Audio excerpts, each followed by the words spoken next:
우리는 종종 신앙생활이 점점 습관화된다라는 말을 들을 때가 있습니다.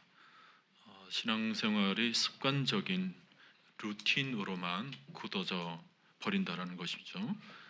어, 습관 자체는 사실은 뭐 나쁜 것은 아닙니다. 매일 습관을 쫓아서 기도를 한다. 또 성경을 습관을 삼아서 또 읽는다. 좋은 일입니다. 그런데 문제는 마음과 의미 없이 기계적으로만 반복하고 있을 때 과연 그것이 영적인 의미가 있을까라는 문제죠. 어느 성도 가정에 아이가 기도하지 않고 밥을 먹으려 하자 엄마가 기도하고 밥 먹어 그랬더니 하나님 땡큐 아멘 그랬답니다. 왠지 씁쓸을 하지 않습니까?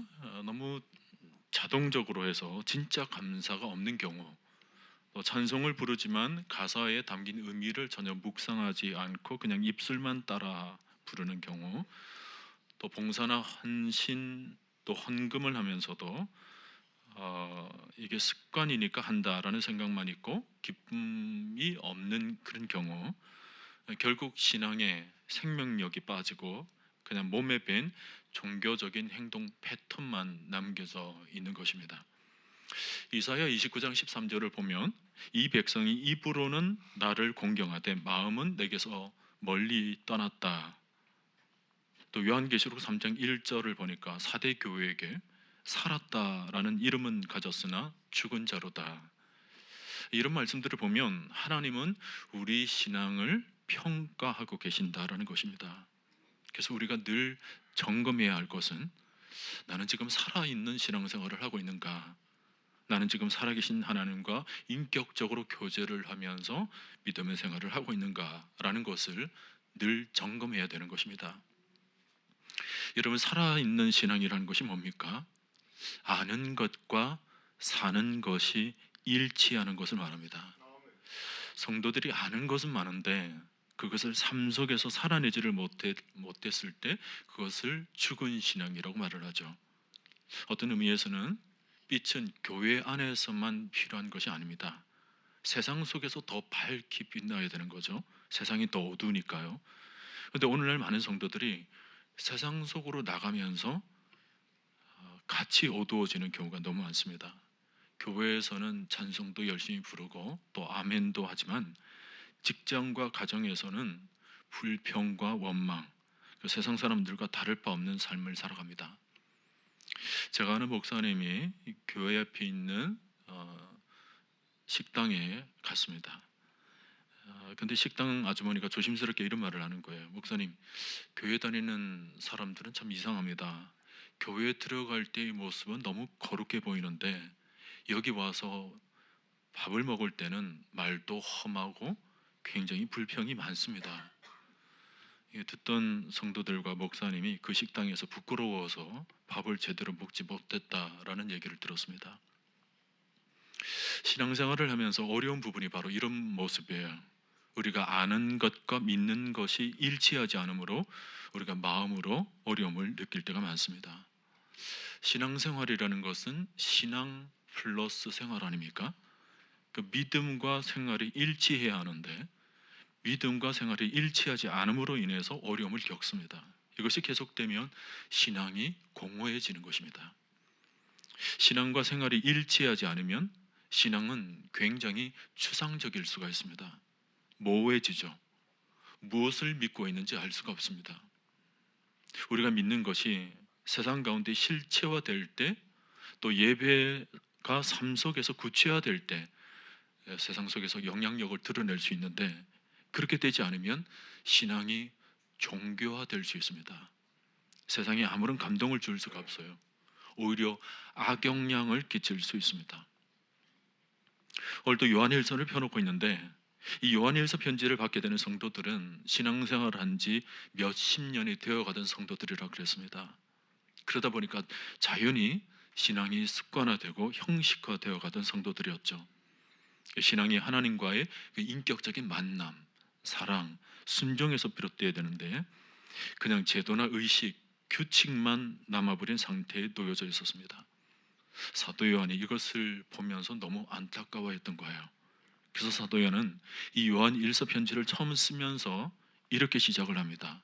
요한일서 1장 1절에서 태초부터 있는 생명의 말씀에 관하여는 우리가 들은 바요 또 눈으로 본 바요 자세히 보고 우리의 손으로 만진 바라. 여러분 이 말씀을 보세요. 생명의 말씀에 관해서는 들은 바이기도 하지만 동시에 눈으로 봤고 자세히 보고 또 손으로 만진 바가 되었다. 이 말씀 속에는 추상적인 것이 없습니다. 애매모호하지가 않죠. 우리의 신앙이라는 것이 그저 마음으로만 생각하고 머리로만 믿고 있는 것이 아니라 실제적인 삶 속에서 믿음으로 나타나야 한다는 것입니다.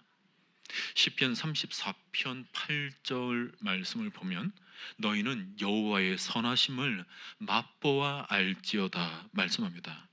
그러니까 알고 있는 것은 많은데 맛을 보지 못한다면 아무 소용이 없다라는 거예요.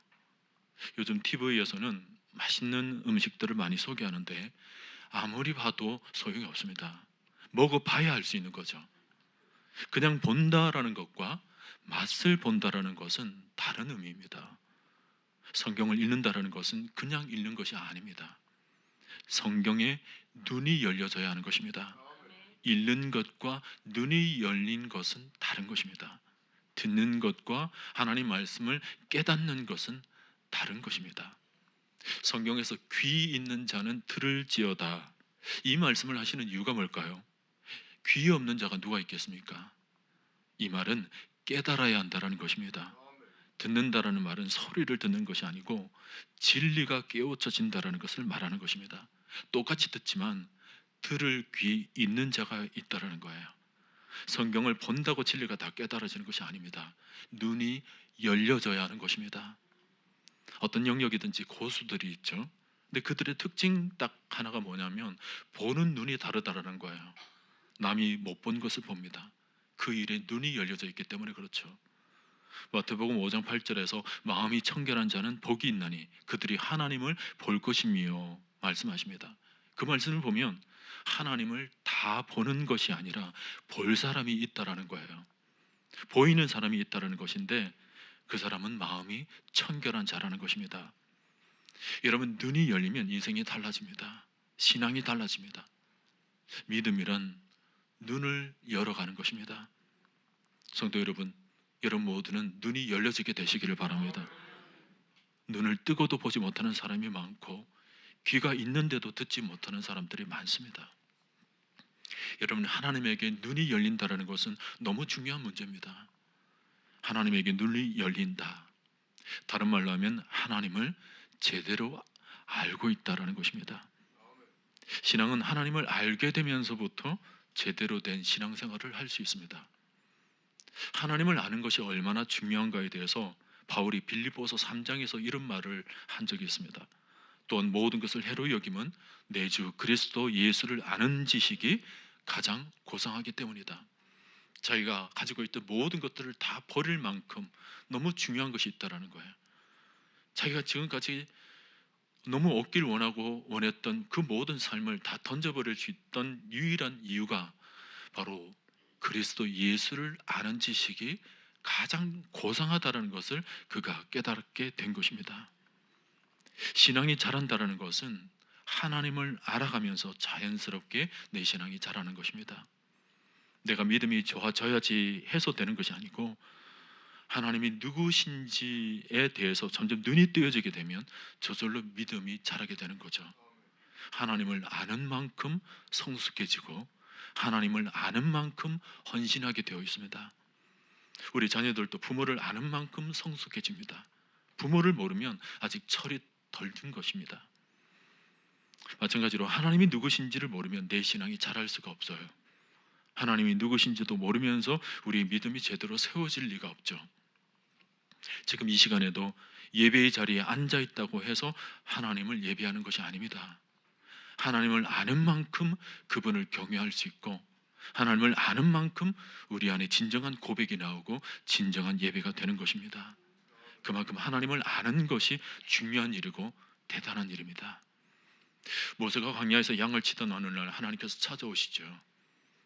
가시나무가 살아들지 않고 불이 계속 임하자 모세가 이상해서 가까이 가보는데 거기서 하나님이 부르시는 것입니다. 민족을 위해서 나아갈 때라는 음성을 들었지만 모세는 감히 상상도 못할 일이었습니다. 40년 동안 광야를 또 돌아다니고 또 처가살이를 하면서 아무것도 없이 그래서 지팡이 하나 붙들고 살아온 것밖에 없어요.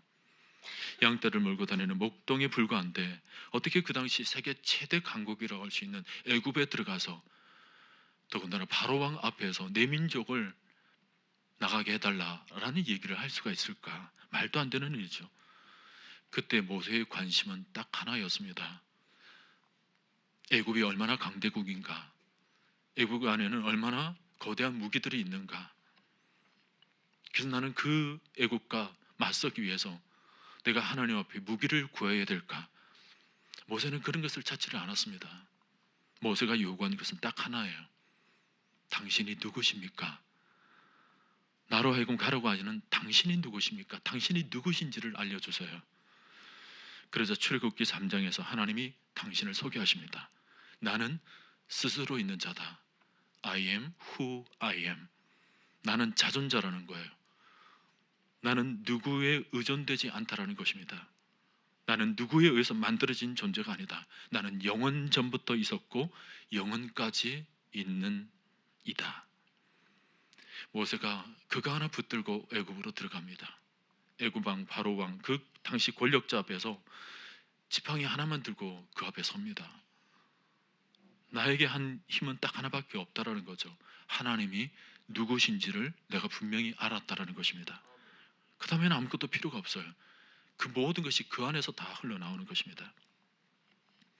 다윗과 골리앗 얘기 나오죠. 성경을 보면 어린 소년이 그냥 믿음으로 나가서 물맷돌 하나로 골리앗을 쓰러뜨립니다. 그 당시 많은 사람들이 있었지만 그 어느 누구도 그 거인 앞으로 달려가지를 않는 거예요. 근데 이 어린 소년이 어떻게 해서 그 거대한 거대한 거인 앞으로 달려갈 수 있었을까? 바로 엘리 골짜기에서 하나님을 가장 잘 알게 되었던 사람이 다윗이라는 것을 그 본문에서 드러내주죠.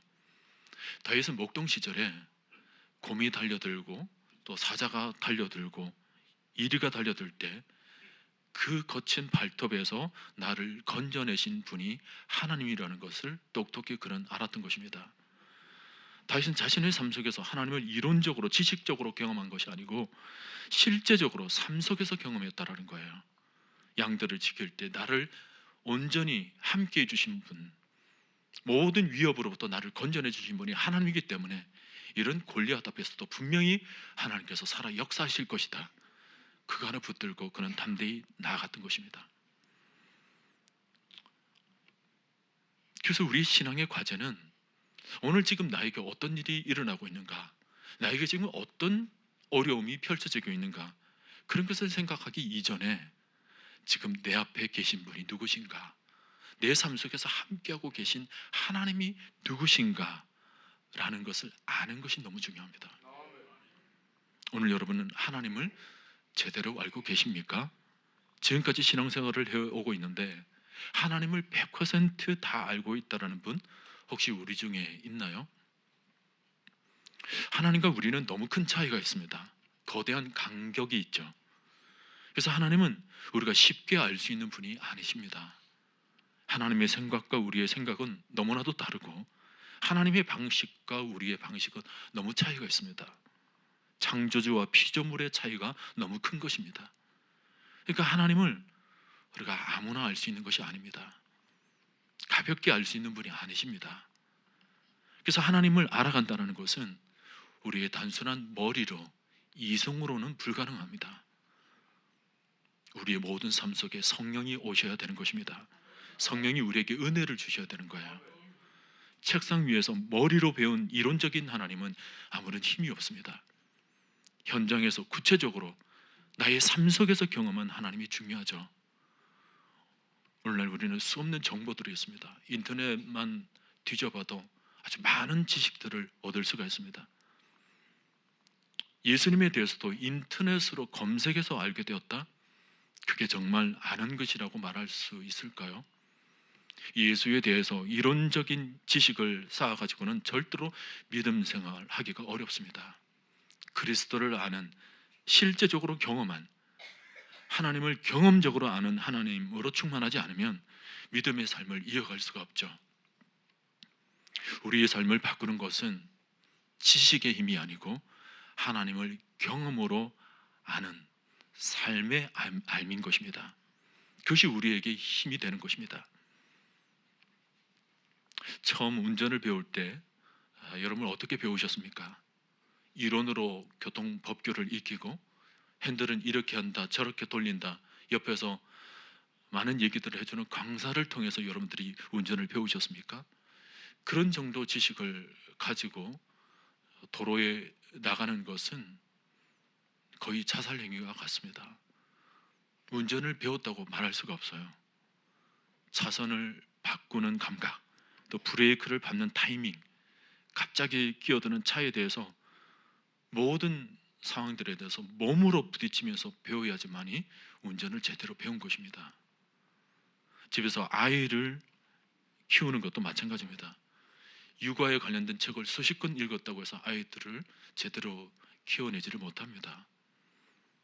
아이가 밤마다 울고 또 이유 없이 보채고 예상 못한 상황이 벌어질 때 내가 지금까지 육아책을 봤던 그런 이론들이 다 사라져 버립니다. 그때 부모는 시행착오를 겪으면서 육아를 몸으로 배우는 거죠. 스포츠나 악기 연주도 보세요. 농구에 관한 책을 아무리 읽었다고 해서 경기장에서 잘 뛰는 게 아니죠. 피아노 이론을 아무리 공부한다 해도 손가락으로 체득되지 않는 한 실제 연주를 해내기가 어렵습니다. 목회 현장도 마찬가지입니다. 신학교에서 설교학을 배우고 목회학을 다 배워도 실제로 성도들을 만나서 상담하고 장례를 집례하고 교회에서 이런저런 어려움들을 만나는 순간에는 그 책에서 배운 지식과는 전혀 다른 무게가 느껴지는 것입니다. 어떤 분은 기독교에 대해서 많은 것을 압니다. 하나님과 관련된 책을 많이 읽고 심지어 신학까지 하신 분입니다. 그러나 그런 분이라도 하나님을 모를 수 있습니다. 신학을 하는 것과 하나님을 경험하는 것은 다른 문제입니다. 신학교에 가서 하나님과 더 멀어지는 사람도 있습니다. 학문으로 하나님을 분석하고 또 재단하고 이론적으로 하나님을 알아간다고는 하지만 하나님을 인격적으로 경험해 본 적이 없기 때문입니다. 우리 주변에 기독교적 무신론자들이 굉장히 많습니다. 성경의 내용은 알지만 하나님을 경험해 본 적이 없는 것입니다. 교회는 다니고는 있지만 하나님을 믿고 있지는 않는 것입니다. 하나님에 대해서 아는 것은 많지만 정작 하나님께 내 모든 삶을 맡길 용기는 없는 것입니다.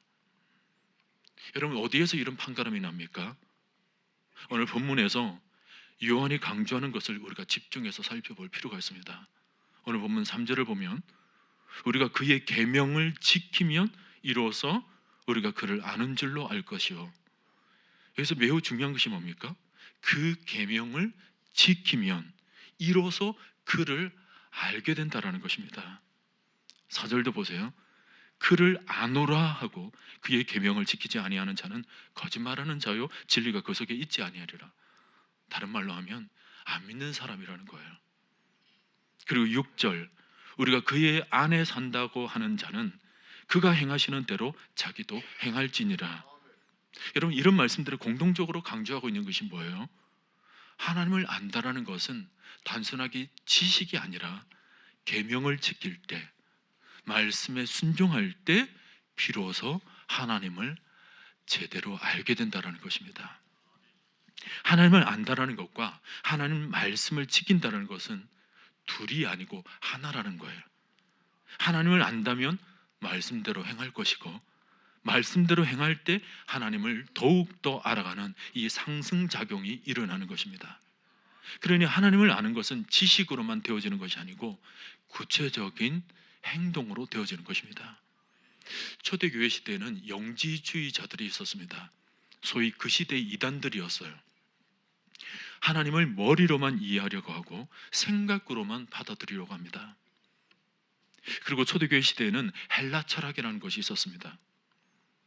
신이라는 존재를 알기 위해서 그들은 마치 신의 존재를 고등수학 풀어가듯이 머리로 풀어갔습니다. 그래서 머리로 따지고 검증하고 해가지고 신이 이런 존재다 하는 것을 얻으면 그 얻은 지식을 가지고 나는 신을 안다라고 떠벌리고 다녔어요. 그런 사람들이 헬라 시대에 너무 많았습니다. 이렇게 뭔가 자기가 아는 지식을 가지고 하나님을 안다, 뭐 하나님과 교제한다라는 소리를 하는 사람들은 그들의 머리에는 뭔가 채워져 있을지 모르지만 마음은 텅텅 비어져 있는 사람들이었어요. 마음이 텅텅 비고 움직이지를 않으니까 그들의 삶에 그 지식은 아무런 영향이 없는 겁니다. 그냥 말은 말대로 하고 삶은 삶대로 따로 노는 거예요. 그것이 그 당시 상황인데, 그런 영향을 에베소를 위시해서 소아시아에 있는 교인들이 영향을 받아가지고 입으로는 말을 잘 하는데, 입으로는 하나님을 안다고 떠들기는 하는데 삶은 전혀 따라가지를 않고 이런 모순 속에 빠져 있었던 것입니다. 요한이 이런 자들을 지금 바로잡고 있는 것입니다. 우리가 믿는 하나님에 대해서는 그런 철학적이거나 사변적인 것이 아니라 하나님의 말씀을 실제 삶 속에서 구체적으로 행동으로 옮기는 수준이 아니라면, 하나님 말씀 그대로 따라 순종하는 삶이 없다면 진리가 그 속에 있다고 말을 할 수도 없고 하나님을 안다라고 말을 할 수도 없다라는 것입니다. 행함이 없다면 진리를 알 수 없고 맛볼 수도 없으며 눈이 열리지 않는다라는 거죠. 사도 요한은 일찍이 요한복음서에서 이렇게 시작을 했습니다. 태초에 말씀이 계시니라. 이 말씀이 하나님과 함께 계셨으니 이 말씀은 곧 하나님이시라. 그리고 그 다음 말씀에 말씀이 육신이 되어 우리 가운데 거하셨다라는 것. 말씀을 어떤 지식으로 너희가 아는 수준이 아니라 실제 삶 속에서 내려와 오신 분.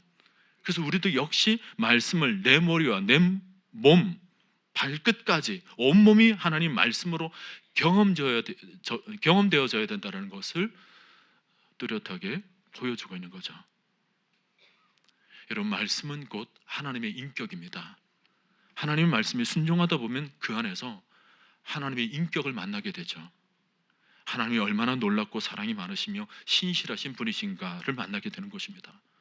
말씀을 순종하는 자들이 하나님을 만나면서 하나님의 호흡을 느낄 수가 있는 거예요. 그 안에 우리가 하나님의 생명을 느끼게 되는 것입니다. 예수님이 마지막 성만찬에서 하신 말씀이 받아 먹으라 내 몸이니라. 그 말씀을 가만히 묵상해 보세요. 받아 먹으라. 이 말씀에 순종할 때 주님의 몸이 체험되어지는 것입니다. 요한계시록에서는 두루마리를 먹으라 말씀합니다. 이 먹는다라는 행위는 그냥 무슨 알약을 꼴깍 삼키는 수준이 아닙니다. 먹는다는 것은 차근차근 씹어서 완전히 맛을 보는 것입니다. 맛을 보고 내 안에 들어가면 그것이 소화가 되어서 내 혈액이 되고 내 살점들이 되는 것입니다. 온몸에 영양분이 공급되면서 내 삶에 힘이 되는 거죠. 성경을 읽는데 머리로만 그냥 남아있는 것은 아직 내 입안의 음식 덩어리로 그대로 있는 것입니다. 아직 아무것도 아닌 거죠. 그래서 입안에 머물고만 있는 것입니다. 성경 지식을 많이 안다고 내 삶이 바뀌는 것이 아닙니다. 그 말씀을 먹고 소화해내어야 합니다. 말씀을 먹는다는 것은 그 말씀을 내 삶 속에서 살아내어야 된다는 것입니다. 내 삶에 적용하고 그 말씀대로 살아내려고 하는 그런 순종하는 몸짓이 필요한 것입니다. 성경 공부를 통해서 우리는 하나님에 대한 많은 정보를 알 수 있죠. 하나님은 전능하시다, 사랑이시다, 거룩하시다. 이런 건 머리로 얼마든지 정리할 수가 있습니다. 그런데 막상 내 삶에서 환난과 질병과 실패와 또 눈물을 통과할 때 그 자리에서 하나님을 만나면 그제서야 하나님이 나의 피난처가 되신다라는 것을 온몸으로 그분을 알게 되는 것입니다. 하나님은 죄를 용서하신다. 그 십자가에 대한 이론을 우리는 얼마든지 머리로 정리할 수가 있습니다. 근데 실제로 내가 죄 가운데 있을 때, 내가 죄 가운데 허덕여서 나를 건져내실 이가 아무도 없다고 느껴질 때 그분께서 나에게 찾아와 주셔서 그 못자국 난 손을 내미시고 내 모든 죄악의 구렁텅이 속에서 내 삶을 건져내 주심을 체험하게 되었을 때 우리는 비로소 나의 죄를 용서해 주시는 하나님을 만나게 되는 것입니다. 우리가 오늘 1절 2절을 보면 대언자라는 말씀이 나오죠. 나를 용서해 주시는 그 하나님에 대한 내용이 나옵니다. 아까도 우리 찬양대에서 찬양하는 것처럼 내 지은 죄 주홍빛 같더라도 그 붉은 죄 가운데 나를 건져내시는 그 하나님을 만나게 되었을 때 비로소 우리는 그분 앞에 눈물을 흘리고 또 눈물을 흘리게 되는 것입니다. 하나님은 공급하시는 분이시다, 이런 것은 교리로도 얼마든지 알 수가 있죠. 하지만 실제로 내 삶 속에서 내 경제가 바닥을 치고 내게 아무것도 남겨져 있지 않을 때, 그때 기적같이 하나님께서 나를 먹여주시고 나를 채워주시고 나의 살 길을 열어주실 때, 그제서야 비로소 하나님이 공급자 되신다는 것을 우리는 실로 깨닫게 되는 것입니다. 하나님은 위로자이시다라는 말도 사랑하는 이를 잃고 밤마다 울며 기도할 때 그분이 우리에게 찾아와 안겨다 주시는 그 평강을 경험한 사람이 하나님은 위로자시다라는 말씀을 하게 되는 것입니다. 구약에서 욥은 신앙이 좋았던 사람입니다. 그러나 시련을 통해서 하나님에 대한 혼란에 빠지게 됩니다. 그런데 차곡차곡 하나님을 그런 말씀 가운데 만나게 됩니다. 기도 가운데 또 하나님을 만나게 되죠. 그래서 욥은 하나님을 다시 알게 됩니다. 그래서 욥기 마지막 부분을 보면 그가 이런 고백을 남깁니다. 욥기 42장 5절 말씀인데 여러분 한번 보세요. 내가 주께 대하여 귀로 듣기만 하였사오나 이제는 눈으로 주를 배움나이다. 지금까지는 주를 귀로만 들어왔어요. 근데 시련의 도가니를 통과하면서 비로소 온몸으로 하나님을 경험하고 나니까 이제 하나님을 눈으로 뵙는 것과 같다라는 고백을 남긴 것입니다. 온몸으로 더 깊이 삶 속에서 하나님을 경험한 것입니다. 베드로도 실패를 통하여서 하나님을 경험합니다. 베드로가 풍랑이 이는 바닷속에서 제자들과 함께 그 뱃속에 있었죠. 주님이 다가오셨습니다. 주님을 향해서 주여 주시어든 나로 오라 하소서. 주께서 오라 말씀하시니까 베드로는 과감히 물속에 뛰어듭니다. 물 위를 걷게 되었어요. 근데 아차하는 순간 그만 물에 빠지게 되었습니다. 그때 주님은 그 빠진 베드로에게 손을 내밀고 그를 건져주십니다. 베드로는 그때 경험을 합니다. 자기가 풍랑이 이는 바닷속에 빠지더라도 주님은 나를 건져주시는 분이시다. 그래서 그 경험을 베드로전서에서 수많은 고난에 빠진 성도들에게 그 얘기를 하는 것입니다. 하나님은 고난 가운데서도 건져주시는 이이시다. 그 내용으로 베드로전서를 써내려갔던 것입니다. 살아계신 하나님을 만나 그 경험되어진 그 실제화된 하나님을 그런 그 편지 속에서 넉넉히 그려내주고 있는 거죠. 예수님은 제자들에게 수많은 가르침을 주셨지만 제자들이 가장 크게 배운 것은 풍랑 이는 바다 위에서였습니다. 그때 제자들은 머리로만 예수님은 능력자이시다라는 알던 수준에서 넘어서 참으로 주님이 하나님의 아들이로소이다, 예수님이 누구신지를 제대로 배우게 되었던 것입니다. 창세기 22장을 보면 모리아 제단에 100세 때 낳은 아들을 올려놓은 아브라함의 마음이 기록되어 있죠. 얼마나 참 그 믿음이 참 훌륭합니까?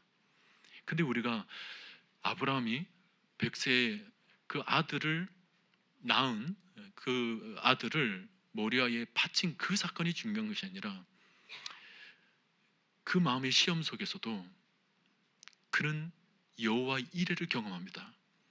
하나님께서 준비하시고 예비하신 것을 그는 똑똑히 삶으로 경험하게 되죠. 하나님이 누구신지를 그 모리아산에서 경험하면서 아브라함은 비로소 믿음의 조상의 길을 묵묵히 걷게 된 것입니다. 여러분, 우리가 하나님을 따르기 전에는, 그리고 우리가 하나님의 말씀을 실천하기 전에는 절대로 하나님이 어떤 분이신지를 알 수가 없습니다. 단순하게 하나님에 대해서 들어왔다, 내가 배워왔다, 여러분 그것 가지고는 안 됩니다. 우리가 순종할 때 하나님을 제대로 이해할 수 있고 하나님을 제대로 경험할 수가 있는 것입니다. 오늘 말씀들이 다 무슨 의미들입니까? 우리가 그의 계명을 지키면 이로써 우리가 그를 아는 줄로 알 것이요, 누군지 그의 말씀을 지키는 자는 하나님의 사랑이 참으로 그 속에서 온전하게 되었나니 우리가 이로써 그의 안에 있는 줄을 아노라 그랬습니다. 여러분, 신앙은 하나님을 알아가는 과정입니다. 수많은 위기 속에서, 수많은 실패 속에서, 수많은 절망 속에서, 수많은 어려움 속에서 결국 우리가 알게 되는 것은, 또 우리가 배우고 또 배우게 되는 것은 하나님 되심입니다. 우리가 하나님을 알게 되면 알게 될수록 하나님의 말씀을 따르게 되어 있어요. 이스라엘 백성들이 광야에서 떠돌아다닌 이유는 하나님에 대한 무지 때문이었습니다. 이스라엘 백성들이 왜 불순종했습니까? 하나님에 대해서 무지하니까 불순종한 것입니다. 알면 그렇게 하지 않았을 것입니다. 처음에 따라 나서기는 했지만 하나님을 바로 알지 못했던 이 백성들이 반역을 일삼게 된 거죠. 그러나 모세는 달랐습니다. 하나님이 누구신지를 그 광야 똘기에서 분명히 알고 분명히 보았기 때문에 하나님을 끝까지 잠잠히 따라갔던 것입니다. 결국 우리의 삶이 순종의 삶이 될 것인가 불순종의 삶이 될 것인가, 그 갈림길 지점에 뭐가 있냐면 내가 하나님을 제대로 알고 있는가, 이게 있는 것입니다. 하나님을 아는 자는 순종하게 되어 있습니다. 순종하지 않는 사람은 거의 대부분 하나님을 제대로 모르기 때문입니다. 요한복음 14장 21절 말씀, 나의 계명을 지키는 자라야 나를 사랑하는 자니. 그 다음 말씀 다 같이 읽읍시다. 나를 사랑하는 자는 내 아버지께 사랑을 받을 것이요 나도 그를 사랑하여 그에게 나를 나타내리라. 여러분, 이 말씀을 자세히 보세요. 순종하는 그 사람에게 더 하나님을 알 수 있도록 그를 사랑하여 그에게 나를 나타내리라 말씀하고 있습니다. 이 말씀이 실제로 이루어진 예가 다니엘이었습니다. 다니엘은 왕의 신상에서 절하지 않았다는 것 때문에 사자굴에 던져지죠. 근데 하나님이 그를 사자굴에서 다시 건져내십니다. 그러니까 어떤 일이 일어납니까?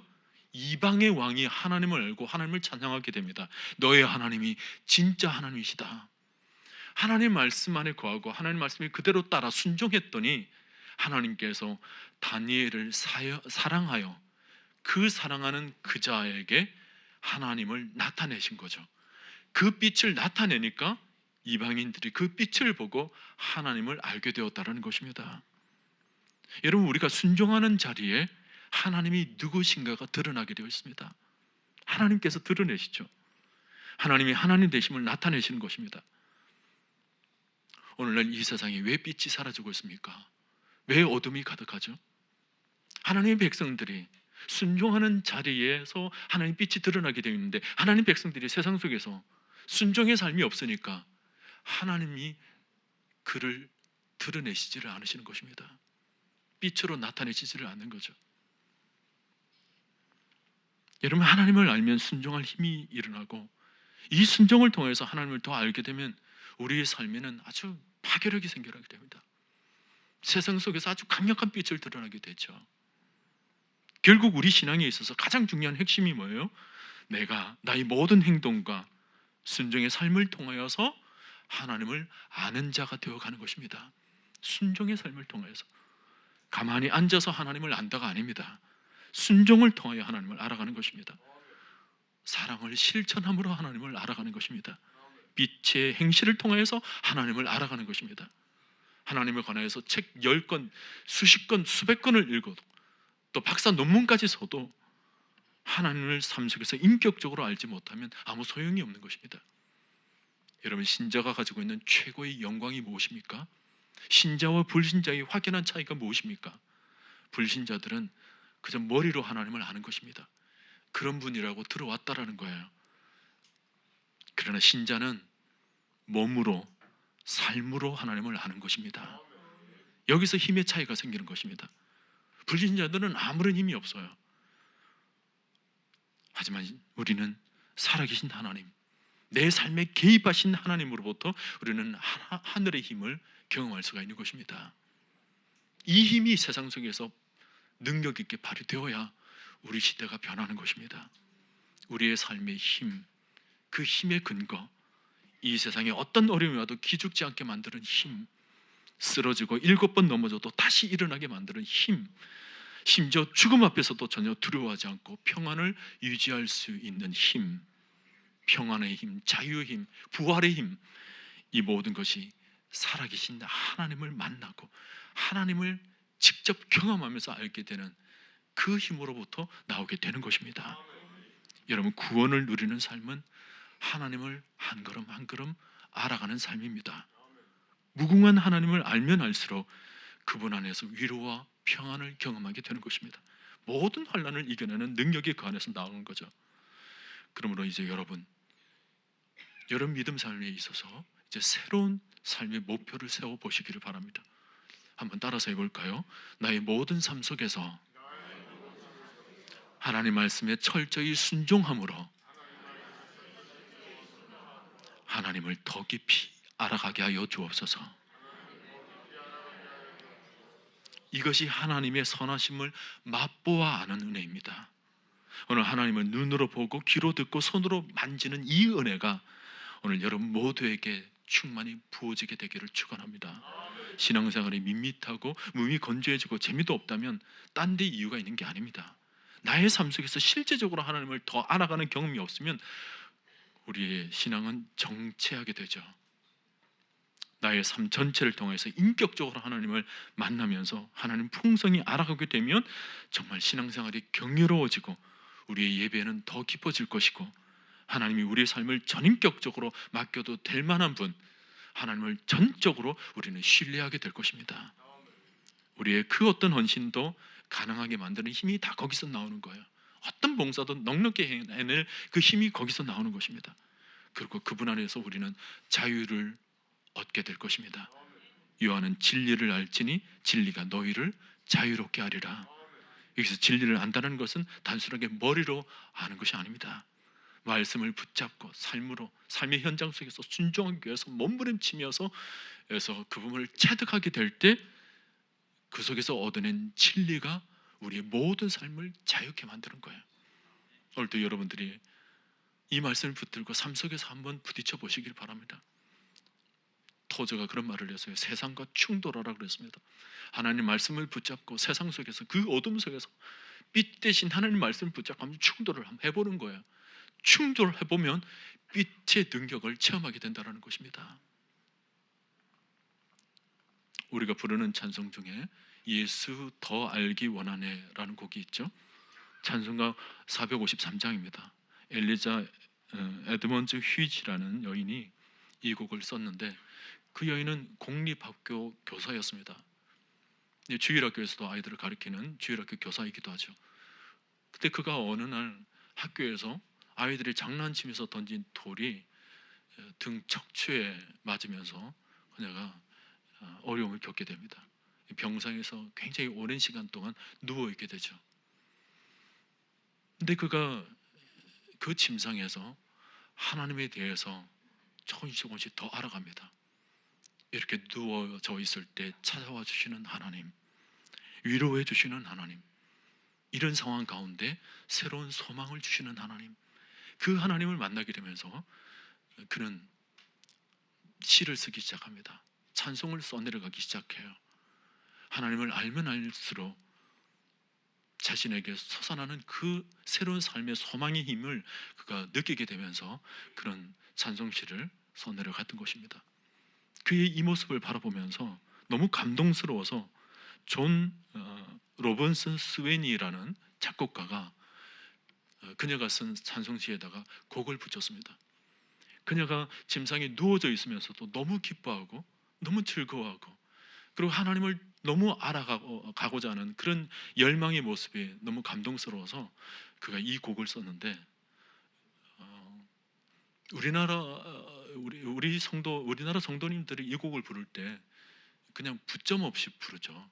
예수를 알기 원하네 뭐 이렇게 붙점 없이 부르는데 사실 곡을 보면 그 붙점이 있습니다. 딴 따다딴 딴 이렇게 우리나라 꼭 국거리 장단 있잖아요. 국거리 장단처럼 그렇게 넣어졌습니다. 이게 뭐냐면 예수를 알기 원하네, 더 알기 원하네, 내 평생의 소원, 내 평생의 소원, 대속해 주신 사랑을 간절히 알기 원하니. 우리나라 국거리 잔등 같지 않습니까? 이 곡을 써서 아주 흥겹게 부르는 거예요. 이 엘리자 에드먼즈는 이 노래를 부를 때마다 침상에서 누운 채로 춤을 췄다고 그럽니다. 주님을 알고 싶은 마음이 너무 간절해서, 주님을 알아가는 것이 너무 큰 기쁨을 줬기 때문에. 여러분, 진짜 신앙은 다릅니다. 진짜 신앙은요, 기쁨이 있는 거예요. 진짜 신앙은 사랑이 있는 것입니다. 진짜 신앙인은 반드시 순종이 있습니다. 왜냐하면 그분을 알기 때문에 그래요. 그분을 알기 때문에 그분 앞에 나아가고자 하는, 또 그분의 계명을 따르고자 하는, 그분의 말씀을 좀 지켜보고자 하는 그런 순종이 있는 거예요. 그분을 알기 때문에. 그리고 그분으로부터 놀란 하늘의 기쁨이 주어지는 것입니다. 하늘의 빛이 주어지니까 기쁨이 솟아나는 거예요. 하나님의 사랑을 받으니까 힘이 넘치는 것입니다. 바로왕 앞으로 달려갔던 모세처럼 어떤 것에 주눅들지 않고, 지팡이 하나밖에 없지만 당당히 그 왕 앞에 서서 하나님 말씀을 대언하는 그 모습을 여러분 머릿속에 한번 그려보십시오. 오늘 여러분도 하나님 말씀 안에 거하며 하나님 말씀을 붙잡고 또 하나님 말씀에 순종하며 나아갈 때 이런 힘이 여러분 삶 가운데 솟아나게 될 줄로 믿습니다. 하나님을 더욱 알아가시는 여러분들이 되시길 바라고, 그 하나님을 아는 지식으로 아주 위력적인 인생을 살아가게 되시기를 바라고, 그 순종의 삶을 통해서 하나님의 계시가 날마다 체험되어지는, 하나님이 내 삶 속에서 드러나 보이시는 거죠. 이 계시의 삶으로 인하여서 모든 천하 만민이 우리를 바라보고 하늘의 빛을 얻을 수 있도록, 하나님께서 우리를 통하여서 하늘의 빛을 비춰질 수 있도록 여러분께서 온전히 하나님께 드림받으시기를 바라고, 온전히 순종의 삶을 살아드리게 되시기를 바라고, 그래서 승리의 삶으로 날마다 하늘의 기쁨을 누리며 살아가게 되시기를 주님의 이름으로 간절히 축원드립니다.